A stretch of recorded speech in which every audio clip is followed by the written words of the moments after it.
سلامتی ہے ان آنکھوں پہ جو ہدایت پہ نظریں جمائے بیٹھی ہیں، سلامتی ہے ان کانوں پہ جو ذکر خیر کے منتظر رہتے ہیں، سلامتی ہے ان قدموں پہ جو ہدایت کی راہ پہ گامزن ہیں۔ السلام علیکم ورحمۃ اللہ وبرکاتہ۔ تمام تعریفیں خدائے بزرگ و برتر کے لیے جو وحدہ لا شریک ہے، نہ کوئی ثانی ہے نہ کوئی ہمسر ہے۔ درود لا محدود محبوب رب الودود، راحت العاشقین مراد المشتاقین، حضرت محمد مصطفیٰ، آپ کی آل پاک، آپ کے جانثار انصار اور اصحاب پر۔ خواتین و حضرات، الف لام میم آپ دیکھ رہے ہیں اور میں آپ کا میزبان محمد اویس ربانی تہہ دل سے آپ کو خوش آمدید کہتا ہوں آج کے موضوع کے ساتھ جو خاص ہے۔ 25 مئی 2021 کو ایک لیٹر ایشو ہوا ہے اسلامی نظریاتی کونسل کی جانب سے، اور اس میں واضح طور سے ایک بات کی گئی ہے جو کافی زیادہ توجہ طلب ہے۔ ممبر اور محراب کے ذریعے اصلاح معاشرہ اس کا عنوان ہے، اور اس پورے خط کا متن جو کہ ڈاکٹر انعام اللہ صاحب کی طرف سے آیا ہے، اسلامی نظریاتی کونسل کی طرف سے آیا ہے، جس میں اس بات کا واضح اشارہ دیا گیا ہے کہ صدر مملکت جناب عارف الرحمن علوی صاحب نے کئی مرتبہ متعدد بار اس خواہش کا اظہار کیا ہے کہ ممبر اور محراب سے اصلاح معاشرہ پہ کوئی کام کیا جائے، اور کیوں نہ ہو، کتنا ہی اچھا ہو اگر ہم کچھ موضوعات دے دیا کریں اور حکومت کی جانب سے، اسلامی نظریاتی کونسل کی جانب سے، سرکار کی جانب سے کچھ موضوعات مل جائیں اور انہی موضوعات کے اوپر مبنی خطبات ہوا کریں، تو جمعے کے خطبے اور دیگر خطبات میں کوئی ایسا انتشار، کوئی ایسی بات نہ ہو جو ہمیں ٹریک سے ہٹا دے۔ یہ بات کس حد تک صحیح ہے، کس حد تک اس کے امکانات ہیں؟ کیا اب تک جو خطبات دیے جا رہے تھے اس میں انتشار کا دھیان زیادہ تھا؟ کیا اس میں اس طرح کی بات دیکھنے میں آ رہی تھی؟ کیا ضرورت آن پڑی؟ کیا یہ بالکل ایسا ہے جیسے حرمین شریفین میں ہوتا ہے؟ یہ وہی طرز ہے؟ کیا یہ اچھے اثرات دکھائے گا؟ آنے والے دنوں میں اس کے نتائج مثبت آئیں گے؟ کیا لوگ اس کو آسانی سے تسلیم کر لیں گے؟ اس میں ایک بات بڑی خاص لکھی ہے جس کی طرف میں پورے متن کو کراس کرتے ہوئے اشارہ کر دوں گا کہ یہ اختیاری ہے، جبری نہیں ہے۔ مگر کیا لوگ اس کو اختیاری سمجھیں گے؟ کیا اس کو جبر تصور کیا جائے گا؟ اور آپ کیا مسجدوں کے اسپیکر بھی سرکار کی زبان بولیں گے؟ اس حوالے سے گفتگو کرنے کے لیے میں نے آج پروگرام میں دعوت دی ہے۔ سب سے پہلے ہمارے ساتھ تشریف فرمائے بہت ہی اچھے، بہت ہی پیارے اور اسلامی نظریاتی کونسل کے چیئرمین بھی ہیں ڈاکٹر قبلہ ایاز صاحب، میں ان کو بھی خوش آمدید کہتا ہوں۔ ساتھ ہی ہمارے ساتھ شریک ہیں ممتاز عالم دین، معروف مذہبی اسکالر، بہت اچھی گفتگو فرماتے ہیں۔ آپ کا بھی تعلق اسلامی نظریاتی کونسل سے ہے اور یہ رشتہ نیا ہے مگر بڑا تازہ بھی ہے، ساتھ ساتھ بڑا جاندار بھی ہے۔ ڈاکٹر عمیر محمود صدیقی، السلام علیکم ورحمۃ اللہ۔ ہمارے ساتھ تشریف فرما ہوں گے اسلام آباد اسٹوڈیو سے امت واحدہ پاکستان کے سربراہ اور علامہ امین شہیدی، السلام علیکم ورحمۃ اللہ۔ وعلیکم السلام ورحمۃ اللہ وبرکاتہ۔ سب سے پہلے میں علامہ صاحب آپ سے ہی اس کا اوپینین لے لیتا ہوں، آپ کی کیا رائے ہے؟ اس خط کو کیسا دیکھ رہے ہیں؟ اسلامی نظریاتی کونسل کی طرف سے یہ خط آنا اور اس میں کس حد تک امپلیمنٹیشن نظر آ رہی ہے آپ کو؟ بسم اللہ الرحمن الرحیم۔ اسلامی نظریاتی کونسل پاکستان کے اندر ایک آئینی ادارہ ہے، اور آئینی ادارہ ہونے کے تحت وہاں پر موجود علماء کرام اور دانشوروں کی رائے کی اہمیت بھی بنتی ہے، اور وہ اہمیت علمی اعتبار سے بھی بنتی ہے اور قانونی اور آئینی اعتبار سے بھی بنتی ہے۔ صحیح۔ لیکن یہ بھی ایک زمینی حقیقت اور المیہ ہے کہ اسلامی نظریاتی کونسل کے اب تک کی تمام سفارشات میں سے کسی ایک پر بھی ریاست نے عمل نہیں کیا۔ اچھا۔ ہاں، پک اینڈ چوز ضرور ہے کہ بعض اوقات بعض مسائل میں جب معاشرے کو سنبھالنے کی ضرورت تھی تو وہاں پر اسلامی نظریاتی کونسل کو ریاست نے یوز کیا یا استعمال کیا، اگر اچھے لفظوں میں کہیں تو استفادہ کیا، اور اس سے استفادہ کرتے ہوئے موجود بحرانوں کو قابو کرنے کی کوشش کی، بعض مسائل کو روکنے کی کوشش کی۔ لیکن اسلامی نظریاتی کونسل کی جو روح ہے وہ کچھ اور ہے۔ وہ یہ ہے کہ قومی اسمبلی میں بننے والے قوانین کو شریعت سے تطبیق دے کر جو قانون یا جو قوانین شریعت سے متصادم ہوں ان کی نشاندہی کرنا، ان کو واپس بھیجنا، تاکہ قومی اسمبلی میں ان قوانین کی اصلاح ہو سکے۔ یہ بنیادی طور پر اسلامی نظریاتی کونسل کی ذمہ داری ہے۔ صحیح۔ اس حوالے سے اگر آپ اسلامی نظریاتی کونسل کی سفارشات کا جائزہ لیں تو ہزاروں سفارشات ہیں جو فائل میں ہیں اور ان پر کسی طرح کا کوئی عمل درآمد نہیں ہوا۔ تو اس سے جو نتیجہ نکلتا ہے وہ یہ ہے کہ ریاست اور حکومت نے اب تک اسلامی نظریاتی کونسل کی جو جینوین ذمہ داری ہے اس کے حوالے سے تو کبھی اس طرح کی دلچسپی اور اس طرح کی سنجیدگی نہیں دکھائی۔ ہاں، جب کبھی انہیں اپنی خواہش کے تحت کسی چیز کو امپلیمنٹ کرنا ہوتا ہے تو وہاں پر اسلامی نظریاتی کونسل کے آئینی کردار سے انہوں نے استفادے کی پوری کوشش کی ہے۔ صحیح۔ یہ جو موضوع ہے خطبات جمعہ کے حوالے سے اس کو ریاست کے پابند کرنا، اگر آپ بنیادی طور پر دیکھیں تو یہ اچھی بات ہے، اس سے کوئی مجھے انکار نہیں ہے، بنیادی طور پر یعنی اصولی طور پر ایک اچھا قدم ہے۔ لیکن سوال یہ ہے کہ ہماری ریاست کب کس پالیسی کے تحت چلے گی اور اس کی گارنٹی کیا ہے کہ وہ خود اسلام سے متصادم پالیسیز نہ اپنائے؟ یہ ایک بہت بڑا سوال ہے، اور یہ سوال میرا خیال ہے ہر طبقے کے ذہن میں پیدا ہونا بالکل فطری سی بات ہے۔ ٹھیک ہے۔ ماضی قریب میں دیکھیں یا ماضی بعید میں دیکھیں، آپ اس چیز کو مشاہدہ کریں گے کہ ریاست نے ہمیشہ دین کی جو روح ہے اس کو لاگو کرنے کی یا اس کے مطابق قانون سازی کی کبھی بھی حمایت نہیں کی، بلکہ ہر سیاسی گورنمنٹ اور ہر سیاسی حکومت نے اپنے اراکین کے بل بوتے پر وہ قانون سازی کی جس کے ذریعے سے وہ اپنی پالیسیز کو بہتر طور پر لے کر آگے بڑھ سکتے تھے۔ اس اعتبار سے جب آپ تھوڑا سا مزید اس پر تحقیق کریں گے تو اس نتیجے پر پہنچیں گے کہ ہر گزرتے دور کے ساتھ اسلامی اقدار اور ویلیوز کو محدود سے محدود تر کرنے کی کوشش کی گئی، پارلیمنٹ کے ذریعے سے بھی اور دیگر ذرائع سے بھی، اور وہ جو سیکولر اور مغربی اقدار یا ویلیوز ہیں ان کو وسعت دینے کی کوشش کی گئی، اور یہ ریاست کی طرف سے ہوا، حکومتوں کی طرف سے ہوا، پارلیمنٹس کی طرف سے ہوا۔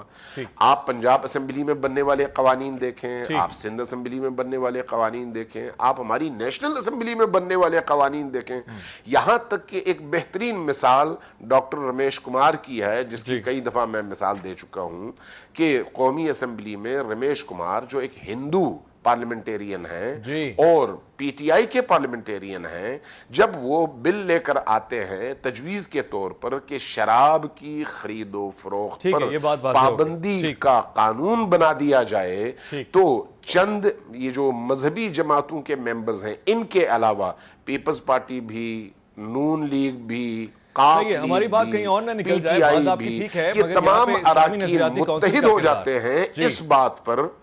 جی میں اس بات کو مجھے یہ بات تو مکمل کرنے دیں نا۔ علامہ صاحب آپ بجا فرما رہے ہیں، یعنی دو باتیں میرے سامنے واضح ہو گئی۔ مجھے اپنی یہ بات مکمل کرنے دیں تاکہ آپ کے سامعین تک میری بات مکمل طور پر پہنچ سکے۔ جی بیان فرمائیے۔ تو میں یہ عرض کر رہا تھا کہ جب یہ بل انہوں نے پیش کرنے کی کوشش کی تو پی ٹی آئی کے اپنے اراکین نے، نون لیگ نے، قاف لیگ نے اور پیپلز پارٹی نے بھرپور مخالفت کی کہ شراب پر کسی طرح کی کوئی بندش نہیں ہونی چاہیے، یعنی ہماری جو پالیسیز ہیں وہ اس طرح کی رہی ہیں۔ اس طرح کی پالیسیز کی روشنی میں خدشہ یہ ہے، خوف یہ ہے کہ اسلامی نظریاتی کونسل اگر اس طرح کا کوئی سفارش نامہ بھیجتی ہے حکومت کو تو اس کو مذہبی اقدار اور ویلیوز کو محدود کرنے کے لیے اور دیندار یا دینی طبقے کو مزید مشکلات میں ڈالنے کے لیے کہیں استعمال نہ کیا جائے، ورنہ اگر ایسا نہ ہو تو بنیادی طور پر قانون سازی کی ضرورت ہے جس سے محراب اور ممبر خلاف قانون اور خلاف معاشرہ کوئی ایسی بات وہاں سے نہ اٹھ سکے۔ میں اس بات کا قائل ہوں۔ ٹھیک ہے، سخت تحفظات کا بھی اظہار کر دیا، ساتھ ساتھ اس بل کے متن کو یعنی اس درخواست کو ایک طرح سے سپورٹ بھی کیا ہے کہ ایسا ہونا اس میں کوئی کباہت نہیں ہے, اچھا ہے, مگر یہ کہ اسلامی نظریاتی کونسل کا کام نہیں ہے وہ کہہ رہے ہیں, کام تو پھر یہ جمہوری لوگوں کا ہے, نمائندوں کا ہے, اسمبلی کا ہے, پارلیمنٹ کا ہے. اسلامی نظریاتی کونسل کا کام تو یہ ہے کہ بل کے اندر کوئی بھی چیز جو اسلامی اساس کے خلاف ہو تو اس میں اپنی رائے کا اظہار کرے اور نظریہ بیان فرما دے. تو پھر ڈاکٹر صاحب اس کی ضرورت کیا آن پڑی؟ بسم اللہ الرحمن الرحیم. سب سے پہلے میں دو تین باتوں کی وضاحت کے ساتھ میں چاہوں گا کہ اس بات کی تائید کی جائے اور تمام جو مذہبی جماعتیں ہیں, تنظیمیں ہیں, اہل علم اور ائمہ مساجد ہیں, ان پر یہ بات واضح کر دی جائے کہ وہ اپنے آپ کو کسی بھی قسم کے پروپیگنڈے سے اپنے آپ کو محفوظ رکھیں, اور کسی بھی طور پر ایسا نہیں ہو رہا کہ اسلامی نظریاتی کونسل نے یا صدر پاکستان نے مساجد کو انڈر کنٹرول کر دینے یا جبری طور پر ایک خاص قسم کا لکھا ہوا خطبہ آپ کو پڑھ دینے پر مجبور کر دینے کا کوئی آرڈر پاس کر دیا. صحیح. دیکھیے, بنیادی بات یہ ہے کہ اسلامی نظریاتی کونسل ایک آئینی ادارہ ہے, اور جب آپ پاکستان کے آئین کے آرٹیکل 31 کو پڑھتے ہیں تو ہمیں یہ بات معلوم ہوتی ہے کہ ہمارے آئین میں یہ لکھا ہوا ہے کہ یہ ریاست کی ذمہ داری ہے کہ قوم کو قومی سطح پر انفرادی اور اجتماعی طور پر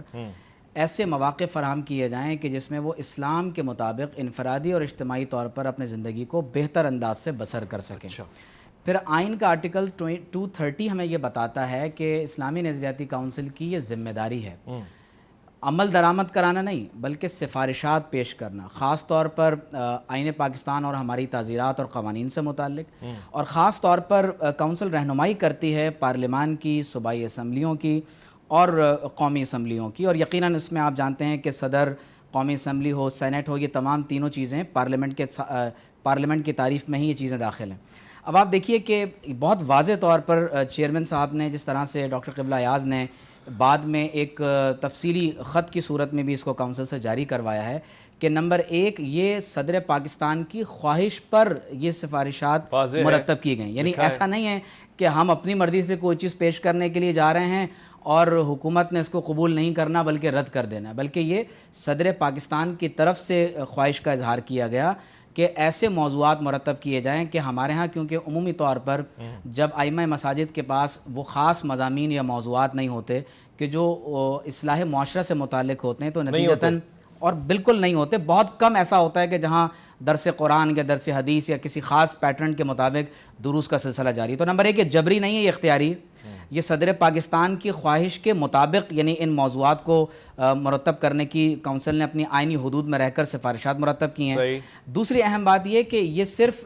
کسی ایک مکتب فکر کے شخص نے ان موضوعات کو مرتب نہیں کیا, ابھی ایک ابتدائی مسودہ تیار کیا گیا ہے, اس کو مفتی زبیر صاحب نے اور پھر بعد میں کونسل کے تمام تر افراد نے اپنے اپنے عنوانات بھیجے, اور میرے سامنے اس وقت ڈاکٹر ابوالحسن شاہ صاحب کی بھی فہرست ہے, مفتی زبیر صاحب کی بھی فہرست ہے, میرے اپنے لکھے ہوئے موضوعات اس وقت میرے سامنے ہیں. تو اب آپ دیکھیے کہ اہل علم اور کی یہ ذمہ داری بنتی ہے کہ وہ ائمہ مساجد کی تربیت کے ساتھ ساتھ انہیں بتائیں کہ کن کن موضوعات کا انتخاب ہو سکتا ہے. اب آپ دیکھیے, میں چند ایک موضوعات آپ کو بتاتا ہوں جو ریکمنڈڈ ہیں, جو بعد میں اگلے اجلاس میں انشاءاللہ تعالی ایک فائنل مسودے کی صورت میں سامنے آئیں گے, اور مجھے بتائیں کہ ان میں سے کس موضوع پر یعنی کس امام مسجد کو یا کس مسلمان کا اعتراض ہو سکتا ہے. ٹھیک ہے. محبت رسول صلی اللہ علیہ وسلم ایمان کی روح, محبت رسول صلی اللہ علیہ وسلم کے تقاضے, امت پر حقوق مصطفیٰ صلی اللہ علیہ وسلم, صحابہ کرام کی خدمات, تبلیغ اسلام میں صوفیہ کا کردار, اصلاح معاشرہ میں صوفیہ اور خانقاہ کا کردار, اسی طرح ایذائے مسلم کی شدت اور مذمت, اسلام میں شرم و حیا کا مقام, حسن معاشرت, دین کا معاشرتی انتظام, اسلام میں صفائی ستھرائی کی اہمیت, عورتوں کے حقوق, بچوں کے حقوق, اولاد کے حقوق, انسانوں سے محبت, تربیت اولاد, ملاوٹ اور ذخیرہ اندوزی کی مذمت, اولی الامر کے حقوق اور فرائض, منشیات کی لعنت, مسجد کی ذمہ داریاں. اب آپ مجھے بتائیں کہ اگر یہ عنوانات مرتب کرنے کے بعد ایک اختیاری طور پر امام مسجد تک پہنچا دیے جائیں اور اسے پوائنٹرز دے دیے جائیں کہ جناب یہ قرآن کی آیات ہیں, یہ احادیث ہیں, آپ ان کے پیش نظر اپنی گفتگو کو اور اپنی تقریر کو مرتب کریں, تو اس میں کیا مذائقہ ہو سکتا ہے؟ اس پہ بات کریں گے, سوال بھی پوچھیں گے. اب میرے علاقے میں مسئلہ چل رہا ہے مہنگائی کا, میرے شہر میں بڑے مسائل ہیں پانی کے, اور اگر میں گفتگو کر رہا ہوں کہ اولو الامر کے کیا حقوق ہیں تو پھر شاید ریلیونٹ بات نہ رہے, مگر اس کو ریلیونٹ کیسے بنایا جائے گا, امپلیمنٹیشن کیسے ہوگا, اور ممبر اور محراب کو اس کے بالکل حقوق بیان کر کے دیے جائیں گے, جبری اختیاری میں فرق کیا رہے گا, آنے والے دنوں میں یہ چیزیں کس طرح سے نظر آئیں گی, اس پہ بات ہوگی. ایک مختصر سے وقفہ ہے, الف لام میم میں آپ کا انتظار ہے.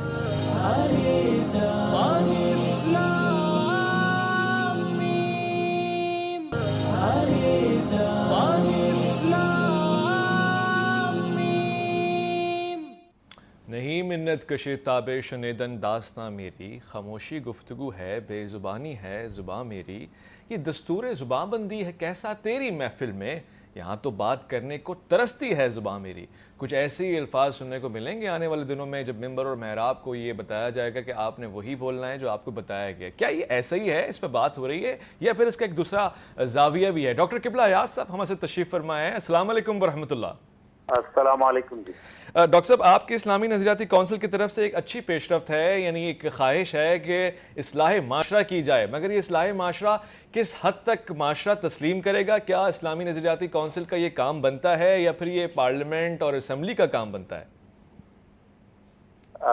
بسم اللہ الرحمن الرحیم، بہت اچھا سوال آپ نے پیش کیا۔ بنیادی طور پہ تو اسلامی نظریاتی کونسل کے جو آئینی ذمہ داریاں ہیں اس میں اسلامی معاشرت کے لیے تجاویز دینا، کام کرنا، یہ بھی اسلامی نظریاتی کونسل کے اہداف میں اور فرائض منصبی میں شامل ہے۔ تو اسی وجہ سے یہ فیصلہ ہوا کہ کچھ ایسے موضوعات ترتیب دیے جائیں جو معاشرتی بہتری، معاشرتی تعامل، حسن ارتباط سے متعلق ہوں۔ آئلی نظام، مثلا خاندانی نظام، شہری نظام، محلے کے اندر، دیہاتوں کے اندر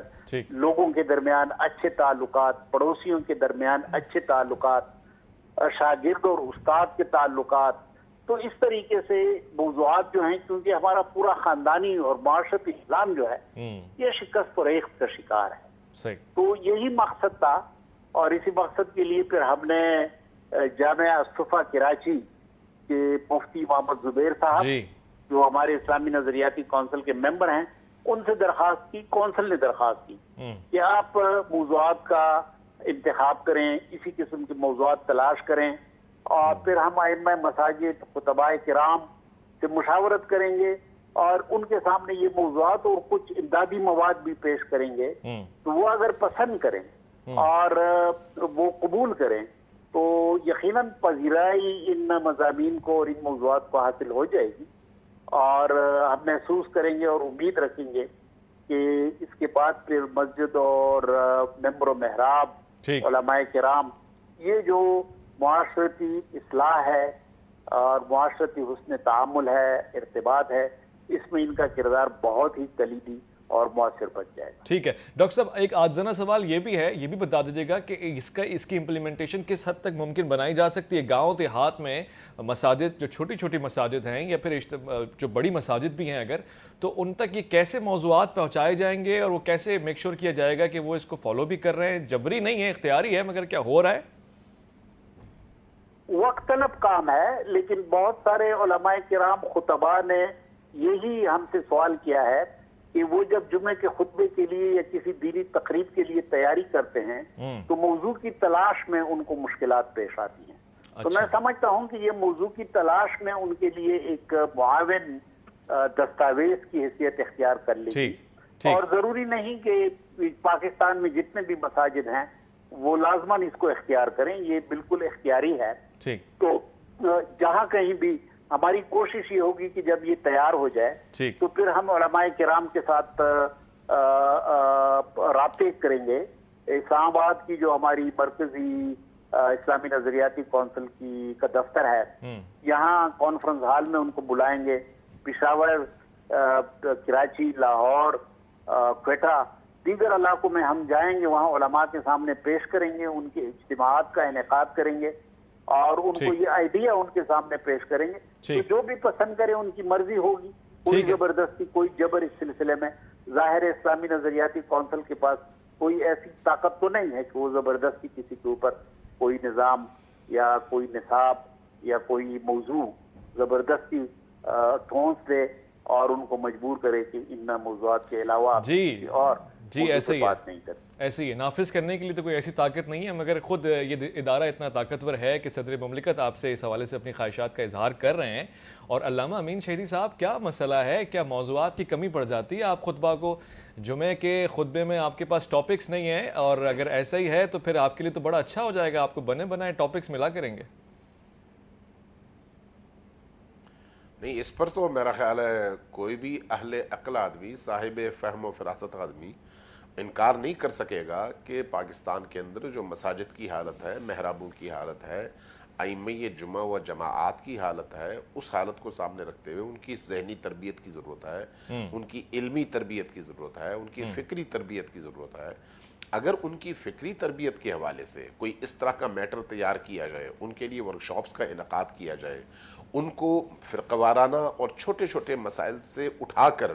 قومی اور بڑے مسائل اور وہ مسائل جن کا تعلق معاشرتی ترقی سے ہے، معاشرے کو ارتقا دینے سے ہے، معاشرے کی مجموعی طور پر دینی اور نبوی تربیت سے ہے، اگر ان موضوعات کی طرف لایا جائے تو اس سے تو بہت بڑا فائدہ ہوگا، اس کا تو کوئی انکار نہیں ہے۔ بات ہو رہی تھی ریاست کے حوالے سے کہ ریاست اس حوالے سے کیا کردار ادا کرے گی، کہیں کوئی قانون سازی کر کے نئی پابندیاں تو عائد نہیں کرے گی، بات یہ ہو رہی تھی۔ اگر وہ نہیں ہے اور اگر ایسا کوئی پروگرام بھی نہیں ہے تو پھر تو میں بہت زیادہ اپریشیٹ کروں گا کہ اسلامی نظریاتی کونسل کو تمام پاکستان کے اندر موجود مساجد کے حوالے سے اور مراکز کے حوالے سے، ائمہ جمعہ اور خطبہ کے حوالے سے ایک جامع تربیتی پروگرام بنانا چاہیے، بلا تفریق مسلک اور بلا تفریق فرقہ، جس میں تمام فرقوں کے علماء کے لیے تمام فرقوں کے اساتذہ کا بندوبست کیا جائے اور اس سے ایک وحدت، اتحاد، اتفاق، ہم آہنگی اور یکجہتی کی فضا وجود میں آئے گی، اور اس کے نتیجے میں پاکستان ایک اچھے اور پازیٹیو وے میں دنیا کو ایک میسج دے سکے گا کہ ہم نے اس طرح سے مختلف مسالک کے علماء کو ایک دوسرے کے ساتھ جوڑ دیا ہے۔ اگر یہ کام اسلامی نظریاتی کونسل کر سکے تو میں سمجھوں گا کہ اسلامی نظریاتی کونسل نے بہت بڑا کام کیا ہے۔ ٹھیک ہے، بہت بڑا کام کیا ہے، اس کی حوصلہ افزائی بھی ہو رہی ہے۔ ڈاکٹر صاحب، اس سے پہلے اس کا مطلب ہے کہ ممبر اور محراب کا صحیح استعمال نہیں ہو رہا تھا، اصلاح معاشرہ تو کم سے کم نہیں ہو رہی تھی، اب شاید ہو جائے، ایسا ہی ہے؟ دیکھیے اویس بھائی، ہم بار بار جس کا تکرار کے ساتھ جو ہم کہہ رہے ہیں کہ اسلامی نظریاتی کونسل کا کام عمل درآمد کروانا نہیں ہے کہ وہ کسی چیز کے نفاذ کی ذمہ داری لے۔ کونسل کا بنیادی کام سفارشات پیش کرنا ہے اور بالخصوص قرآن و سنت کی روشنی میں ایسی رہنمائی فراہم کرنا ہے کہ ہم اپنے معاشرے کی اصلاح کے ساتھ اس کو قرآن و سنت کے مطابق ڈھالنے کے قابل ہو سکیں۔ آپ دیکھیے کہ جس طرح پہلے میں تفصیل سے وضاحت کر چکا ہوں کہ اس کا پورا ایک سیناریو کیا ہے اور کیا مقاصد ہیں، آپ دیکھیے کہ ہمیں مسلسل تربیت کرنے کی ضرورت ہے، کیونکہ ہمارے ہاں جو مساجد کے ائمہ ہیں، عمومی طور پر ہمیں لوگ یہ شکوہ کرتے ہوئے دکھائی دیتے ہیں